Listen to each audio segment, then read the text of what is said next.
नमस्कार साथियों, हमारे YouTube चैनल के डेली करंट अफेयर्स श्रृंखला में आप सभी का स्वागत है। साथियों, करंट अफेयर्स किसी भी प्रतियोगी परीक्षा का एक महत्वपूर्ण भाग होता है। इसकी महत्वता किसी से छिपी हुई नहीं है और हमारी ये श्रृंखला है जिसके तहत हम प्रतिदिन जो महत्वपूर्ण करंट अफेयर्स हैं उन्हीं को आप सभी को पढ़ाएंगे, जिसमें महज 5 से 10 मिनट लगना है। तो आइए प्रारंभ करते हैं। 1 सितंबर का करंट अफेयर है सर। फर्स्ट BS6 स्टेज 2 गाड़ी, ये है आपका EFF, इलेक्ट्रीफाइड फ्लेक्स फ्यूल, अर्थात इलेक्ट्रीफाइड फ्लेक्स फ्यूल। आपने सुना होगा भारत 6 स्टेज 6 जो गाड़ियां होती हैं, भारत BS6 जो गाड़ियां हैं उनमें आपने जो देखा है अब तक वो स्टेज 1 की गाड़ियां थी, BS4 की गाड़ियां थी, उसके बाद BS6 आई थी। और ये जो स्टेज 2 है जिसमें उत्सर्जन के मानक और अधिक कठोर बनाए गए हैं पर्यावरण हित को देखते हुए, उसी के तहत ये जो भारत में ये जो एक प्रोटोटाइप व्हीकल का निर्माण हुआ है वो दुनिया की पहली EFF वाहन है। EFF वाहन मतलब इलेक्ट्रीफाइड फ्लेक्स फ्यूल, मतलब ऐसा फ्लेक्स फ्यूल है। अभी तक आपने जो देखा था उसमें क्या करते थे, पेट्रोल डीजल में इथेनॉल की ब्लेंडिंग की जाती थी, उसमें मिलाया जाता था। लेकिन ये पहला ऐसा व्हीकल है दुनिया का जिसमें इलेक्ट्रीफाइड जो इलेक्ट्रिक व्हीकल है उसके साथ, मतलब पावर ट्रेन, जो इलेक्ट्रिक पावर ट्रेन होती है उसका भी समागम होगा आपके इस इथेनॉल ब्लेंडिंग वाले मैकेनिज्म के साथ, जिसमें 85% तक की इथेनॉल ब्लेंडिंग पॉसिबल होगी। अगर हम बात करें भारत की जो जैव ऊर्जा नीति, उसमें इन्होंने एक लक्ष्य अपने लिए निर्धारित किया था भारत के लिए, जो कि 20% इथेनॉल ब्लेंडिंग की लक्ष्य थी 2030 तक। उसको इन्होंने घटाकर, उस समय अवधि को घटाकर 2025 कर दिया है और आने वाले समय में मुझे लगता है कि ये लक्ष्य और घटकर और नजदीक आएगा। तो ये था। अगला है आपका फ्लोरा फौना एंड फंगा। देखिए, आपने जो खास करके जो बायो के स्टूडेंट्स रहे होंगे वो फ्लोरा फौना से परिचित होंगे। फ्लोरा फौना, फ्लोरा और फौना, आप इसको ऐसे समझिए, बायोलॉजी के छात्र जब फ्लोरा मतलब जो और फौना जो जंतु विज्ञान या जंतुओं को संबोधित करने के लिए जिस शब्द का प्रयोग करते हैं वो होता है फौना। और फ्लोरा क्या है? फ्लोरा वो है जो वनस्पति विज्ञान से संबंधित जो उसमें जो घटक है उनको संबोधित करने के लिए जो शब्द प्रयोग किया जाता है वो है फ्लोरा। आप इसको ऐसे समझ लीजिए, फ्लोरा अर्थात फ्लावर। फ्लावर क्या है? वनस्पति, वनस्पति से ही संबंधित है, तो उसको आप ऐसे देख लीजिए। अब ये क्या नई चीज आ गई, फंगा। जो फंगस होता है, कवक, उसको भी वनस्पति शास्त्र में ही या अर्थात बॉटनी में ही कंसीडर किया जाता रहा है अब तक। लेकिन संयुक्त राष्ट्र जैव विविधता ने कवक के महत्व को देखते हुए ये आह्वान किया है लोगों से कि इस फंगा को, मतलब फंगस को अलग से इसका वर्णन आप करिए, मतलब उसको आप इसी में फ्लोरा में ही समाहित ना कीजिए। तो ये भी महत्वपूर्ण है। जिस हिसाब से आप सभी के प्रतियोगी परीक्षाओं में पर्यावरण से संबंधित क्वेश्चन बहुतायत में पाए जाते हैं, उसके लिए बहुत महत्वपूर्ण है। अगला है सी नारायण गुरु जयंती। सी नारायण गुरु जयंती, इनका जीवन काल रहा है 1856 से 1928 तक। ये हैं कौन? ये आध्यात्मिक नेता हैं, समाज सुधारक है। इनका जन्म चेमपजंती केरल में हुआ था। इन्होंने कहा था कि एक जाति एक धर्म और सभी के लिए एक भगवान। श्री नारायण धर्म परिपालन योगम, ये इनकी संस्था थी, या कह लीजिए एक समाज था। और इनका उल्लेख क्यों किया जा रहा है, ये महत्वपूर्ण क्यों हो गए? महत्वपूर्ण इसलिए हो गए हैं कि भारत के प्रधानमंत्री मोदी जी द्वारा इनको श्रद्धांजलि दी गई है और इसलिए ये महत्वपूर्ण है परीक्षा के पॉइंट ऑफ व्यू से। अगला है ग्लोबल इंडिया AI 2023। इसका जो फर्स्ट संस्करण है इसकी मेजबानी भारत में होगी। AI क्या है? आर्टिफिशियल इंटेलिजेंस, जो ग्लोबल इंडिया आर्टिफिशियल इंटेलिजेंस 2023 का जो फर्स्ट संस्करण है इसकी मेजबानी भारत करेगा। अगला है बीसीसीआई घरेलू मैचों के जो प्रसारण अधिकार थे, अभी हाल ही में बीडिंग हुई है जिसमें अलग अलग कंपनियों ने बीड किया है, जिसमें वायकॉम 18 जो कि रिलायंस समूह का ही एक कंपनी है, उसको प्राप्त हुआ है। घरेलू मैचों की, याद रखिएगा, घरेलू मैचों के प्रसारण का अधिकार है वायकॉम 18 को प्राप्त हुआ है। और इसका जो टाइटल स्पॉन्सरशिप है घरेलू मैचों के प्रसारण के लिए वायकॉम 18 को मिला है, और टाइटल स्पॉन्सरशिप को किसको मिला है? आईडीएफसी फर्स्ट बैंक, ये एक बैंक है IDFC first bank. Title sponsorship आपने देखा होगा, जैसे कोई सीरीज होती है तो कहते हैं पेटीएम ये सीरीज या टाटा आईपीएल ये सीरीज, ऐसे ऐसे करके, तो वैसे ही टाइटल के आगे इनका उल्लेख किया जाएगा। और इनके लिए इनको भुगतान कितना करना पड़ेगा?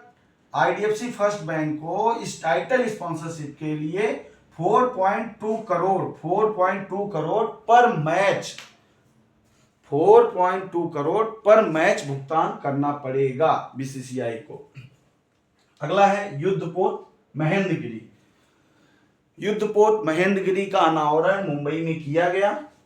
अब इसको बनाया किसने है? इसको बनाया गया है मझगांव डाक शिप बिल्डर्स लिमिटेड द्वारा।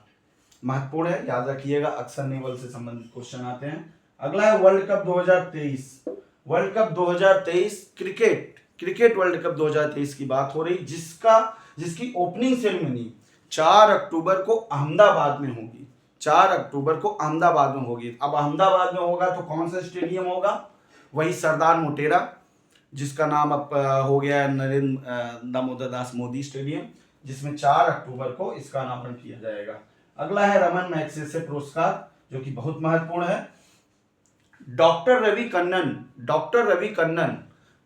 रवि कन्नन ये कैंसर विशेषज्ञ हैं, भारत से हैं, इनको मिला है रमन मैग्सेसे पुरस्कार। अगला है ऑपरेशन मुस्कान। साथियों, ऑपरेशन मुस्कान से पूर्व में भी विभिन्न परीक्षाओं में, खास करके समीक्षा अधिकारी जैसे परीक्षाओं में समय समय पे क्वेश्चन पूछा गया है।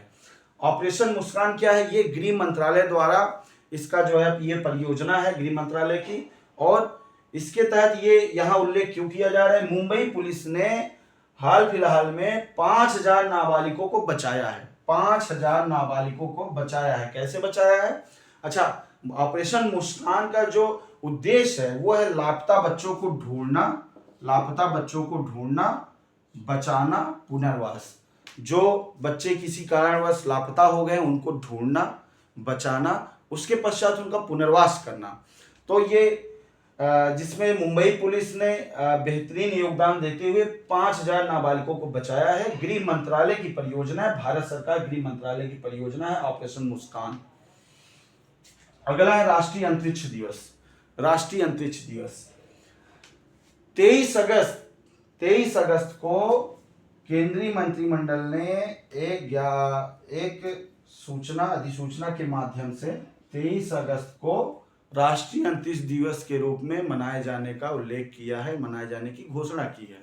राष्ट्रीय अंतरिक्ष दिवस 23 अगस्त को। अब 23 अगस्त ही क्यों चुना गया?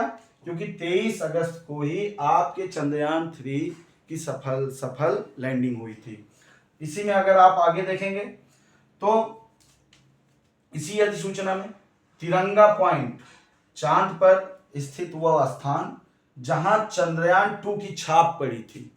आपको याद होगा चंद्रयान 3 से पहले इसरो का जो अभियान था चंद्रमा के लिए, उसका नाम क्या था? चंद्रयान 2, जो कि सफल लैंडिंग में असफल रहा था, लेकिन उस बहुत अपने लक्ष्य के बहुत करीब पहुंचा था। उसकी जो छाप जिस स्थान पे चंद्रमा पे पड़ी थी, उस स्थान को तिरंगा पॉइंट का नाम दिया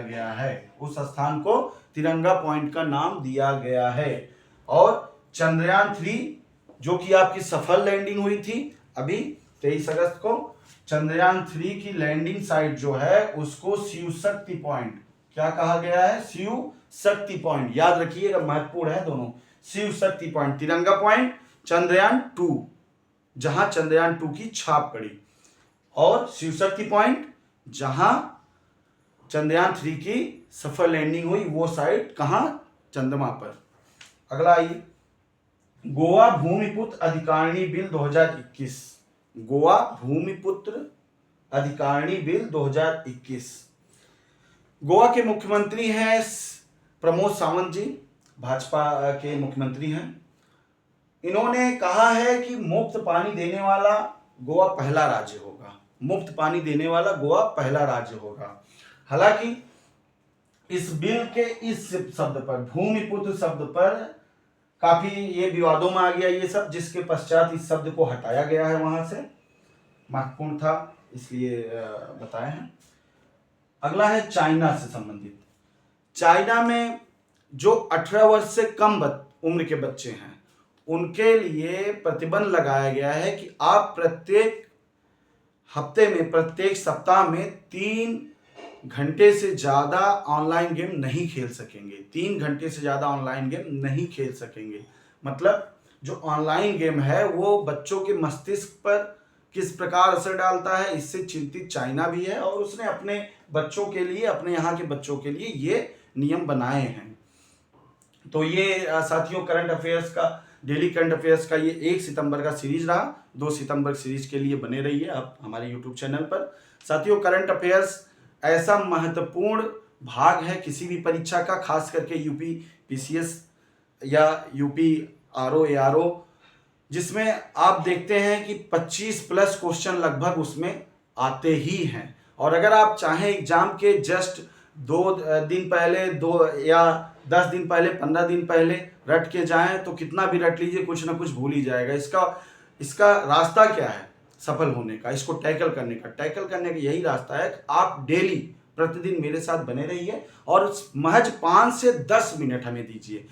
हम सारे के सारे जो महत्वपूर्ण हैं परीक्षाओं के उद्देश्य से, इन परीक्षाओं के उद्देश्य से, चाहे वो आरओ एआरओ हो, यूपी पीसीएस हो या फिर यूपी ट्रिपल एसएससी हो, उससे द्वारा जो आयोजित होने वाले परीक्षाएं हैं, मैं अपने अनुभव के आधार पर, एक लंबा अनुभव रहा है मेरा और सफल अनुभव रहा है मेरा, क्योंकि मैं स्वयं सरकारी सेवा में कार्यरत हूँ, तो जो महत्वपूर्ण होंगे उन्हीं तथ्यों को, उन्हीं करंट अफेयर्स को आपके सामने हम लाएंगे। इससे आपका समय भी बचेगा और डेली महज 5 से 10 मिनट दीजिए। धन्यवाद साथियों।